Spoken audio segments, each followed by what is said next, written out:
di dalam kondisi seperti sekarang ini adalah udah bukan mungkin atau tidak mungkin, tetapi menurut saya ini adalah suatu keharusan.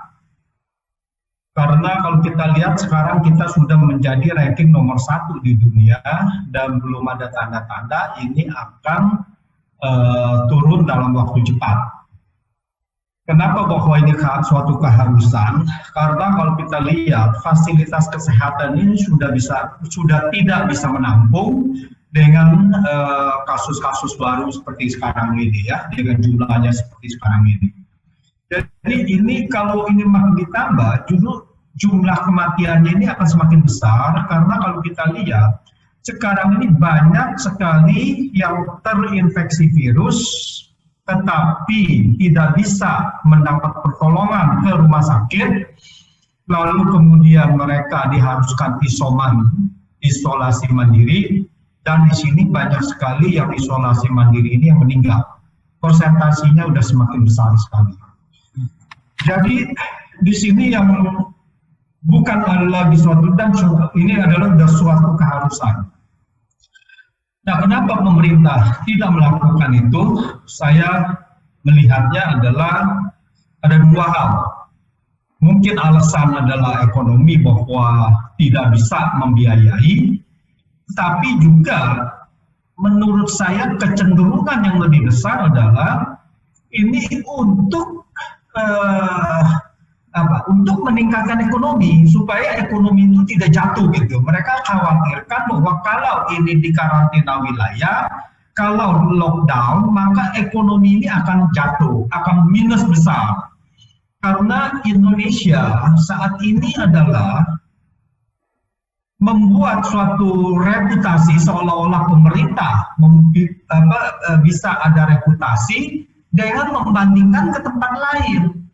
Kita turun minus 5,32% pada kuartal 2 yang lalu. Lebih baik dari Singapura yang minus sekian, lebih baik dari ini. Nah, ini kan udah bukan soal masalah kita membandingkan dengan negara lain. Masalahnya kita lawan diri kita sendiri. Kalau kita pun Singapura, negara maju, negara Amerika, minusnya lebih besar dari kita, mereka tidak masalah karena mereka mendapat bantuan sosial. Setiap warga negara dapat dan mereka sudah lebih sejahtera, tabungan mereka banyak, tapi kita tidak. Gitu. Nah, untuk mengejar itu, ya, itu ekonomi itu tidak pernah PSBB itu yang kita namanya pembatasan sosial berskala besar, pengganti lockdown pada awalnya, itu tidak pernah bisa berhasil. Belum turun, masih naik, lalu kemudian dibuat transisi.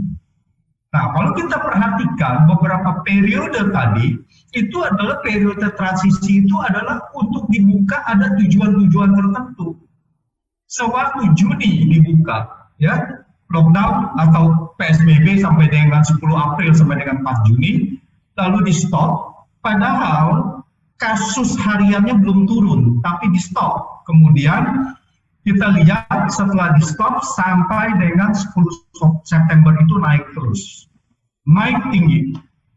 Nah, setelah naik tinggi, kemudian kenapa itu di stop? Jadi kalau kita lihat ini kan mengejar pertumbuhan kuartal 3. Kuartal 3 sudah minus 32%, supaya seolah-olah kalau kuartal 3 positif, itu kita tidak masuk resesi dan kita menjadi bangga satu-satunya di Asia, meskipun ada China, ada Vietnam ya, tapi artinya bergabung di dalam yang top gitu. Nah, mindset seperti ini yang harus dihilangkan, ini bermain-main dengan nyawa. Kita lihat kasus positif naik tinggi sekali dari kurang lebih 600 sampai ke 3.000 pada periode itu. Rem mendadak. Dari 10 September sampai dari 14 September sampai 11 Oktober itu PSBB masih belum turun banyak, tetapi kemudian dibuat transisi lagi. 11 Oktober dibuka. Untuk apa 11 Oktober dibuka? Saya menduga untuk kampanye Pilkada 9 Desember. Itu Pak Fuad. Jadi 2 bulan sebelum Pilkada ini dibuka semua. Kita lihat kasus hariannya itu sampai mendapatkan di peak begitu dibuka dari Oktober tadi sampai ke 15.000, dari 5.000-an sampai ke 15.000. Nah, dan periode ketiga kemudian pada Januari itu 14 Januari atau 17 Januari dimasukin lagi ke PSBB ketat. Nah, kemudian dari PSBB ketat belum turun, belum layak turun, belum layak untuk ditutup. Kemudian dibuka lagi itu PSBB-nya menjadi PPKM Mikro. Nah, PPKM Mikro itu langsung melejit karena untuk kasusnya langsung meningkat dan menjadi nomor 1 di dunia saat ini. PPKM Mikro itu dibuka sekitar tanggal 22 Maret ya, untuk mendapatkan Lebaran, momentum Lebaran. Dan kalau kita lihat Lebaran kemarin luar biasa, seolah-olah tidak ada COVID. Ya, di Ancol, Pangandaran, di Ragunan, di mana-mana semuanya kalau kita lihat itu luar biasa ramainya. Dan setelah itu kita lihat kecenderungannya adalah meningkat. Padahal dalam periode tadi 22 Maret itu positivity rate, jadi setiap orang yang dites lalu terkena positif itu justru meningkat. Kenapa itu dilepas? Itu PSBB-nya. Nah, ini adalah suatu yang ada kebijakan yang kesengajaan membuka untuk meningkatkan ekonomi, apalagi ekonomi kita sudah digadang-gadang akan tumbuh 8%. Jadi kita memproyeksikan ekonomi bukan berdasarkan kondisi yang ada kita baca lalu ini akan menjadi 8%, tapi ditargetkan dulu 8%. Lalu bagaimana mengejar itu? Mengejar itu mau tidak mau ekonomi harus dinaikkan semuanya sehingga PSBB ketat pun ditutup, direlaksasi.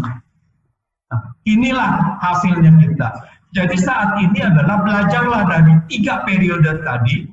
Itu harus mau tidak mau, itu harus dilakukan sekarang ini lockdown, karantina wilayah.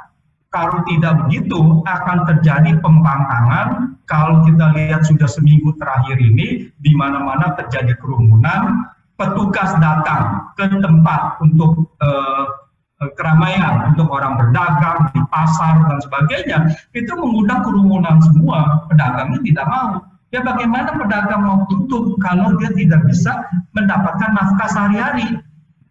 Berpikir yang benar gitu, karena mereka kan cuma dapat hidupnya dari sehari-hari gitu. Ini pasti terjadi pembangkangan kalau tidak diberikan kompensasi sebagai bantuan atas kehilangan penghasilan itu supaya dia bisa makan.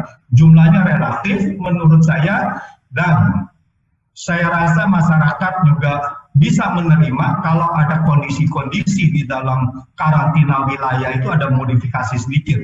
Ya mungkin adalah tidak seluruh masyarakat yang mendapatkan kompensasi, artinya yang menengah ke atas ya, yang konglomerat kan nggak mungkin dapat kan gitu. Jadi ada modifikasi-modifikasi seperti begitu. Saya rasa itu yang harus ditempuh. Kalau tidak kita bermain-main lagi di 3 periode seperti 3 periode kemarin. Kita bermain-main dengan nyawa. Saya rasa itu mesti di stop dan mesti mendapatkan kebijakan yang benar-benar ketat dan demi masyarakat.